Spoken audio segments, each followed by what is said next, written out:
मित्रांनो, आपल्या देशाचे सर्वोच्च न्यायालयात बसणारे सरन्यायाधीश सूर्यकांतजी यांनी बेरोजगार तरुणांना झुरळ म्हणलंय. त्याची तुलना झुरळाशी केलेली आहे.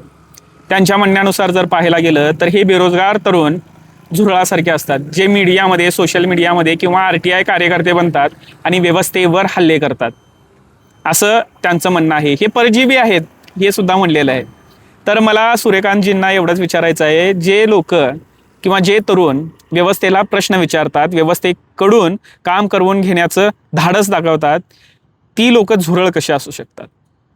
आणि एखादा तरुण जर बेरोजगार असेल तर तो व्यासपीठ शोधत असतो. कोणत्या ना कोणत्या व्यासपीठावर येऊन त्याला त्याचा आवाज बनवून प्रश्न विचारण्याची मुभा आपल्या लोकशाहीनं, आपल्या संविधानानं दिलेला आहे. आणि त्या संविधानाचा आणि त्या मूलभूत अधिकाराचा वापर तो करतोय.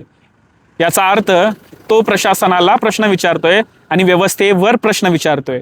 जर तो विचारत असेल की बाबा माझ्या भागामध्ये पाणी वेळेवर का येत नाही, जर तो विचारत असेल की माझ्या भागातील रस्ता का खराब आहे, जर तो विचारत असेल की मी बेरोजगार का आहे, याची कारणं मला द्या आणि यावरील कामं तुम्ही लवकरात लवकर कधी सुरू करणार आहात, जर असं जो तो विचारत असेल तर तो व्यवस्थेवरील हल्ला नाही, तर व्यवस्थेला विचारला गेलेला प्रश्न आहे. आणि तो संविधानाने दिलेल्या अधिकाराचा पूर्णपणे वापर करतोय. आणि त्याला माहिती आहे की संविधानाने दिलेल्या गोष्टीचा वापर करणं किती महत्त्वाचं आहे. आणि त्याला तुम्ही झुरळ म्हणून त्याला हिणवताय, त्याचा आत्मविश्वास तोडण्याचं काम करताय. आणि सरन्यायाधीश म्हणून तुमची ही जबाबदारी आहे की त्याच्या या मूलभूत हक्काला तुम्ही हिणवून संविधानाचा अपमान करू नका. बाकी सरन्यायाधीश म्हणून तुम्ही सर्वोच्च पातळीवर बसलेला आहात. आपल्या न्यायव्यवस्थेला आपण एक स्तंभ म्हणतो, 4 स्तंभांपैकी एक स्तंभाचा दर्जा दिलेला आहे. त्या दर्जाचा मान सर्वांनी राखणं अपेक्षित आहे.